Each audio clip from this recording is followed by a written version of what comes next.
Assalamualaikum warahmatullahi wabarakatuh. Perkenalkan, nama saya Alfi Syahri Nur Ramadhani, mahasiswi Departemen Manajemen Angkatan 8 dengan NIM 101201008, Universitas Internasional Semen Indonesia.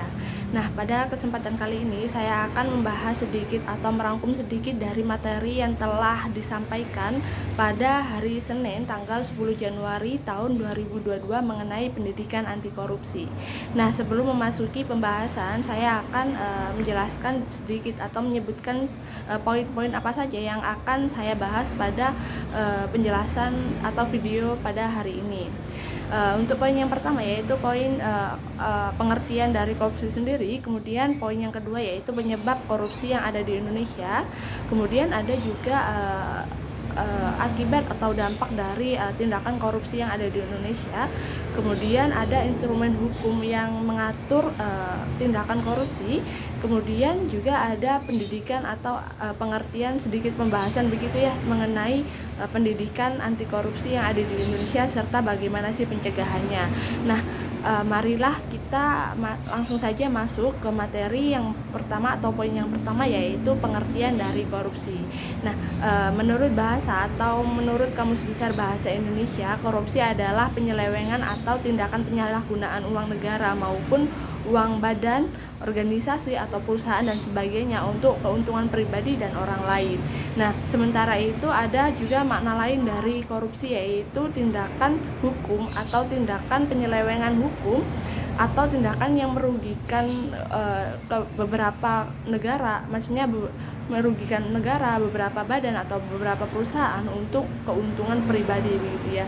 Nah, kemudian ada juga faktor penyebab korupsi yang ada di Indonesia. Yang pertama yaitu perilaku individu.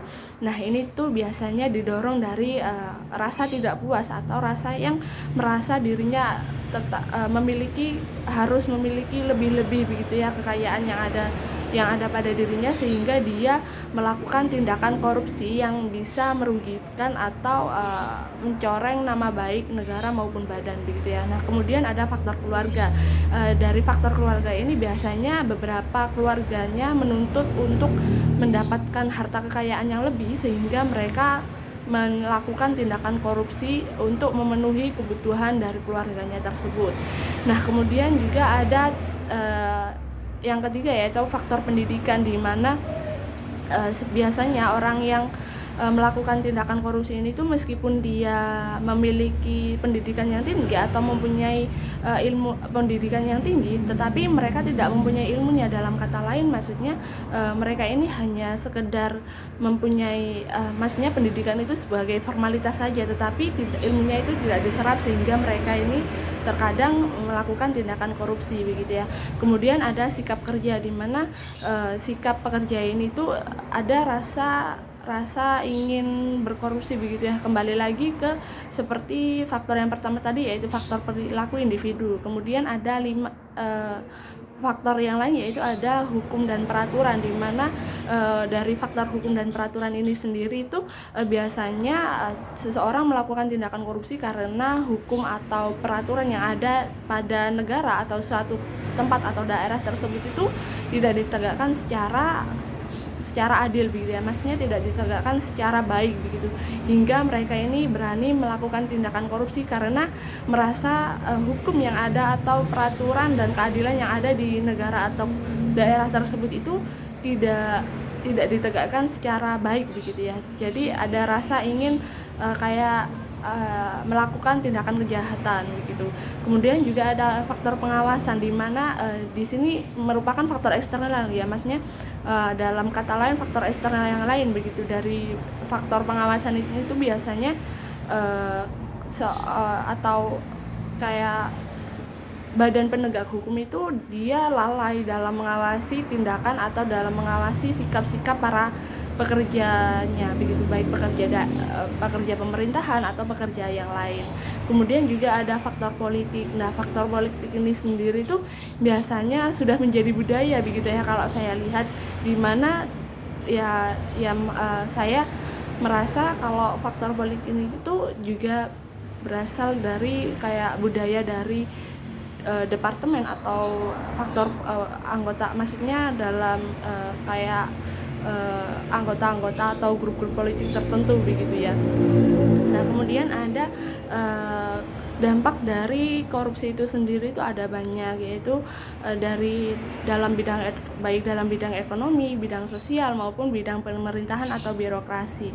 Nah, dalam bidang dalam bidang ekonomi sendiri maksud saya itu dampak dari korupsi ini sendiri yaitu kerugian yang ditampung atau dikenakan kepada negara itu sangat besar. Nah, kemudian investasi dan pertumbuhan ekonomi menjadi lemah dan hutang negara menjadi meningkat begitu ya, sehingga bisa menyebabkan atau bisa terjadinya lesunya perekonomian yang ada di suatu negara. Nah, kemudian ada dalam bidang sosial dan moralitas. Nah, ini tuh seperti contoh banyaknya tindakan kriminalitas, karena tindakan korupsi ini tuh juga dikatakan sebagai tindakan melanggar hukum atau melanggar norma-norma yang ada gitu ya, atau bisa dibilang menjadi kejahatan kriminalitas. Kemudian ada juga faktor yang menghilangnya kepercayaan masyarakat atau beberapa orang tertentu atau beberapa anggota orang, badan atau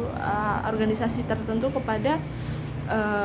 kepada seseorang atau badan hukum begitu ya. Kemudian juga ada menghalalkan segala cara demi mencapai tujuan yang diinginkan. Nah, itu sebagai dampak dari tindakan korupsi begitu ya.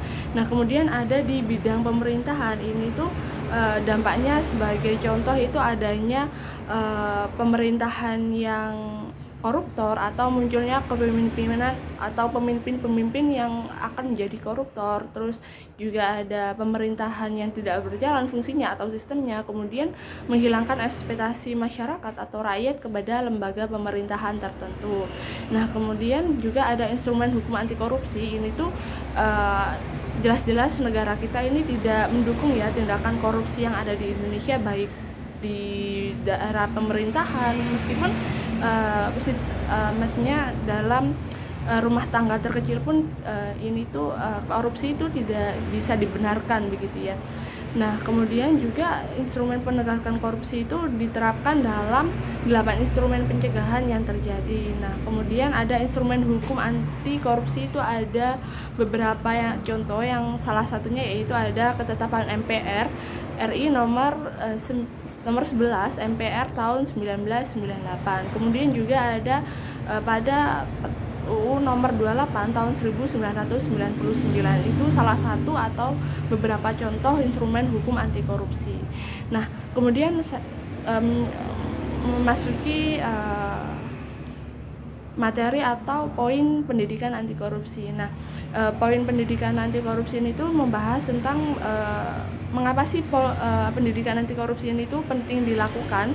Karena yang pertama saya rasa di Indonesia sendiri untuk kegiatan atau tindakan korupsi yang ada di Indonesia ini tuh sudah banyak. Jadi pendidikan anti korupsi ini tuh harus atau wajib diterapkan di segala lini sekolahan, baik maupun di SD, SMP, SMA maupun jenjang perkuliahan begitu ya. Nah, secara umum tujuan dari pendidikan anti korupsi ini tuh yaitu membentuk pengetahuan masyarakat atau pemahaman mengenai korupsi dan seluruh bagian-bagian dari tindakan korupsi begitu ya. Nah, kemudian yang kedua yaitu kita harus mengetahui persepsi atau sikap terhadap korupsi. Nah, kemudian yang ketiga yaitu pembentukan keterampilan dan kecakapan yang ditujukan untuk melawan korupsi.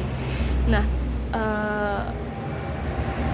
jadi menurut saya sebagai mahasiswa kita juga harus mengetahui atau memahami bagaimana sih tindakan-tindakan korupsi itu seperti apa dan apa saja contohnya gitu, dan bagaimana upaya penegakannya. Nah, menurut saya adalah upaya penegakan hukum atau upaya penegakan anti korupsi di Indonesia ini tuh dalam jenjang perkuliahan kita bisa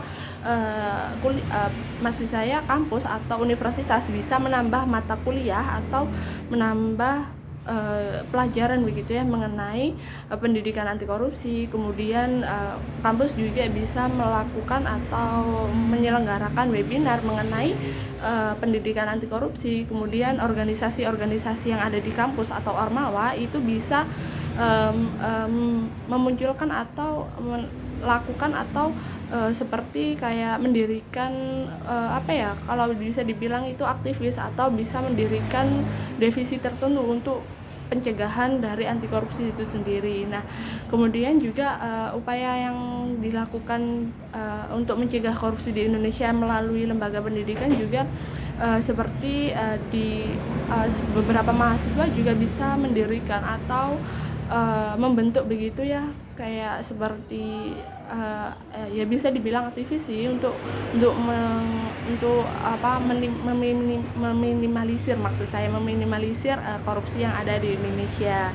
Nah, kemudian saya mau membahas sedikit tentang keefektifan pendidikan anti korupsi di Indonesia yang kemarin juga sempat dibahas. Menurut saya pendidikan anti korupsi di Indonesia ini tuh keefektifannya sudah cukup efektif, cuman mungkin ada beberapa tindakan atau beberapa seperti kalau bisa dibilang penerapannya bisa lebih dimaksimalkan lagi. Jadi mungkin keefektifannya di Indonesia ini tuh sudah cukup efektif, tetapi dalam penerapannya mungkin kita perlu perbaikan lagi atau perlu ditingkatkan lagi dalam penerapannya, karena yang saya ketahui dari jenjang SD, SMP maupun SMA dalam dalam materinya sendiri itu sudah diterapkan pendidikan anti korupsi, yaitu melalui pelajaran PKN begitu ya. Nah, di jenjang perkuliahan juga ada yang namanya pendidikan Pancasila. Nah, itu juga bisa diterapkan pendidikan anti korupsi yang ada di dalamnya begitu. Nah, menurut saya juga ya begitu, kembali lagi kita hanya kurang penerapan saja yang harus ditingkatkan dan diterapkan lagi pada jenjang-jenjang perkuliahan atau jenjang-jenjang sekolah yang ada di Indonesia. Nah, sekian dari materi atau rangkuman dari review materi yang kemarin dibahas. Selebihnya saya mohon maaf. Terima kasih atas atensinya. Wassalamualaikum warahmatullahi wabarakatuh.